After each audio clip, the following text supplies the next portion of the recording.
जय Shri Shyam to all the student. बच्चों, आप जानते ही हो मई 2027 के लिए आईसीएआई ने नए स्टडी मटेरियल रिलीज कर दिए हैं। तो अब मैं कॉर्पोरेट एंड अदर लॉज के न्यू और ओल्ड स्टडी मटेरियल को कंपेयर करके आपको आज ये बताने वाली हूँ कि नए स्टडी मटेरियल में क्या क्या चेंजेस है, कौन से चैप्टर में क्या क्या चेंज आया है। तो अगर आपके पास ओल्ड स्टडी मटेरियल है तो आप नए स्टडी मटेरियल से बस ये चेंजेस कर लेना and you are good to go. ठीक है, बहुत डिटेल में एनालिसिस करके आपके लिए वीडियो लेके आ रही हूँ, तो वीडियो को एंड तक जरूर देखना। सबसे पहले हम बात करेंगे about chapter number 3। Chapter number 3 में क्या चेंज है? एक सेक्शन 26 में नया एग्जाम्पल ऐड हुआ है और नए क्वेश्चन ऐड हुए हैं 3, 8, 9 और 10। Question number 8, 9, 10 private placement, prospectus और वेरिएशन ऑफ ऑब्जेक्ट से रिलेटेड है। उसके बाद chapter number 4 share capital and debenture में 2 क्वेश्चन ऐड हुए हैं, क्वेश्चन नंबर 13 और 14। बाकी डेट्स का चेंज है। ठीक है, कहीं ना कहीं थोड़ा बहुत लैंग्वेज ड्राफ्टिंग इधर उधर करी गई है, बाकी कोई मेजर चेंज नहीं है। और 13 और 14 के टॉपिक कौन से हैं? वेरिएशन ऑफ क्लास राइट्स और स्वेटिक्विटी शेयर का क्वेश्चन है। ठीक है, चैप्टर नंबर 5 में कोई मेजर चेंज है ही नहीं, ये तो आपके पास पुरानी स्टडी मटेरियल है उससे कर सकते हो। जो आपका लिखा है ना रिफ्रेश्ड डेट्स, मतलब अगर कहीं क्वेश्चन में 2023 या 24 लिखा था ना, उसे लेटेस्ट क्वेश्चंस के हिसाब से, लेटेस्ट ईयर के हिसाब से 2026 कर दिया गया है, दैट्स इट। ठीक है, तो डेट्स का चेंज तो आप इग्नोर कर सकते हो। उसके बाद रजिस्ट्रेशन ऑफ चार्जेस जो है, जो चैप्टर नंबर 6 है, उसमें क्वेश्चन नंबर 9 और 10 ऐड हुए हैं बस। ठीक है, 9 और 10 रिलेट करते हैं charge on assets outside India and foreign intangible assets पे। उसके बाद चैप्टर नंबर 7 जो है आपका मैनेजमेंट एंड एडमिनिस्ट्रेशन, उसमें दो नए एमसीक्यूज ऐड हुए हैं, पहले 3 थे अब 2 हो गए हैं। ठीक है, और डिस्क्रिप्टिव क्वेश्चन में कोई भी चेंज नहीं आया है। उसके बाद chapter number 10 audit and auditors में 2 क्वेश्चन ऐड हुए हैं, ऑडिटर रेम्युनरेशन और रोटेशन रूल से related. Company in corporate outside India में क्वेश्चन नंबर 9 और 8 और 9 ऐड हुआ है। ठीक है, एनुअल फाइलिंग रिक्वायरमेंट जो 50% या उससे ज्यादा कैपिटल इंडियंस होल्ड करते हैं, वो वाला पॉइंट का क्वेश्चन ऐड हुआ है। उसके बाद जनरल क्लॉजेज और इंटरप्रिटेशन में क्या चेंज आया है? जनरल क्लॉजेज एक्ट में क्वेश्चन नंबर 11 और 12 ऐड हो गया है, और सेक्शन 6 को जो रिपील वर्सेस रिलेशन वाला पॉइंट है, उसको थोड़ा सा और क्लियरली एक्सप्लेन किया गया है, तो डायरेक्टली आप वहीं जाके देख लेना। 11 और 12 में जो वो मैस्कुलिन जेंडर वाला, फेमिनिन जेंडर वाला क्वेश्चन और सर्विस ऑफ नोटिस का क्वेश्चन है। उसके बाद इंटरप्रिटेशन ऑफ स्टैट्यूट्स में आपका क्वेश्चन नंबर 12 और 13 ऐड हुए हैं। ठीक है, थोड़ा बहुत ड्राफ्टिंग करेक्शन हुई है, बाकी क्वेश्चन में और कोई चेंज नहीं है, एमसीक्यूज में कोई चेंज नहीं है, पूरे कंटेंट में कोई चेंज नहीं है। 12 और 13 में विदाउट प्रेजुडिस और application of one latent phrase, उसके बारे में क्वेश्चन है। उसके बाद अब कुछ चैप्टर है, चैप्टर नंबर 9, 12 और फेमा, इनमें थोड़े से मेजर चेंज आए हैं।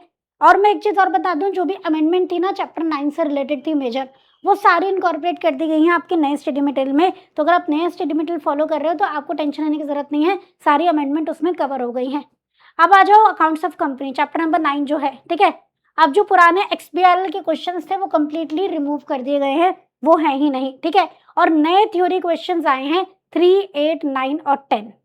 ठीक है, इंटरनल ऑडिटर के ऊपर है, नफरा के ऊपर है, सीएसआर के ऊपर है, और अकाउंटिंग सॉफ्टवेयर जो ऑडिट ट्रेल का पॉइंट है उसके ऊपर है। ठीक है, अब आपके मॉड्यूल में जो शेड्यूल 3 का डिवीजन था, पहले बताया हुआ था 2 डिवीजन होते हैं, अब करेक्ट कर दिया है, मतलब पहले एनबीएफसी और इंडेक्स एक साथ ऐसे बताया हुआ था, अभी क्लियर करके 3 पॉइंट में बताया है कि शेड्यूल 3 की प्रेजेंटेशन 3 तरह की होती है। ठीक है, क्लियर? तो ये सिग्निफिकेंट अपडेट है, इसके लिए आपको नया पीडीएफ देखना पड़ेगा। ठीक है, नया स्टडी मटेरियल डाउनलोड करके चैप्टर नंबर 9 के लिए उसमें से पढ़ना पड़ेगा।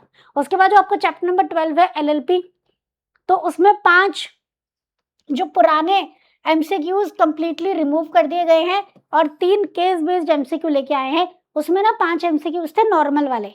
ठीक है, तो अब केस बेस्ड क्वेश्चंस आ गए हैं, एमसीक्यूज आ गए हैं, और डिस्क्रिप्टिव में एक्सपेंडेड फ्रॉम 6 to 10, मतलब 7, 8, 9, 10 4 नए क्वेश्चंस ऐड हो गए हैं।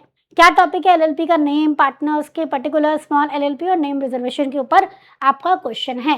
कंटेंट में यहाँ पे थोड़ा सा चेंज था, हालांकि एग्जाम के लिए रेलेवेंट नहीं है। एलएलपी की जो हिस्ट्री थी एलएलपी एक्ट की, वहां पे डेट्स को लेके गड़बड़ प्रिंट हुई थी, वो करेक्ट कर दी गई है कि एलएलपी एक्ट कब नोटिफाई हुआ था और कब अप्लाई हुआ था, उसको लेके डेट्स में गड़बड़ थी, वो ठीक कर दी है। ठीक है ना, क्लियर है? एक एमसीक्यू में ना जैसे होता है ना कि ऑप्शन नंबर और ऑप्शन, वो थोड़ा सा मिसमैच है, वो आप देख लेना। ठीक है, एक पार्टनर्स लोन वाला एमसीक्यू है, उसमें क्वेश्चन और आंसर और एमसीक्यू में नंबर पे मिसमैच है, एक ही गड़बड़ है बस नए स्टडी मटेरियल में, एलएलपी एक्ट में। ठीक है ना, उसके बाद आ जाते हैं हम फेमा में। फेमा में सबसे ज्यादा पेजेस, नंबर ऑफ पेजेस कम हो गए हैं, 68 से 44 हो गए हैं।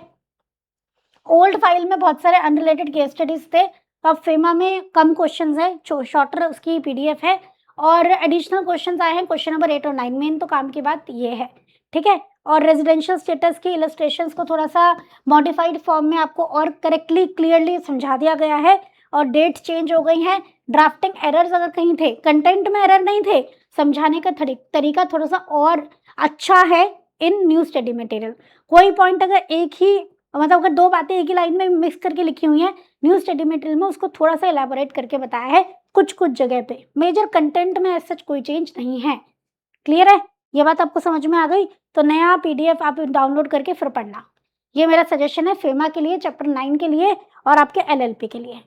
क्लियर हो गया? तो बस यही चेंजेज़ हैं आपके इन corporate and other laws chapter. I hope ये यूज़फुल लगा होगा। सारे चेंजेज़ कवर हो गए हैं, बिल्कुल भी टेंशन लेने की ज़रूरत नहीं है। जो-जो चैप्टर है बस वही चैप्टर जो मैंने चैप्टर्स में बताया है ना कि इनमें ये चेंजेज़ है, बस वही चेंजेज़ आप कंसीडर करना और you are good to go. ठीक है? नया स्टडी मटेरियल पूरा ऑर्डर करने की ज़रूरत नहीं है। सिर्फ वो पर्टिकुलर चैप्टर डाउनलोड करके या प्रिंट आउट निकाल के आप पढ़ाई कर सकते हो। क्लियर है? तो ये वीडियो को ना अपने फ्रेंड्स के साथ भी ज़रूर शेयर कर देना, बहुत मेहनत लगी है इसको बनाने में। तो आई होप आपको ये यूज़फुल लगी होगी। मिलते हैं नेक्स्ट वीडियो में। Thank you so much everyone. जय श्री श्याम।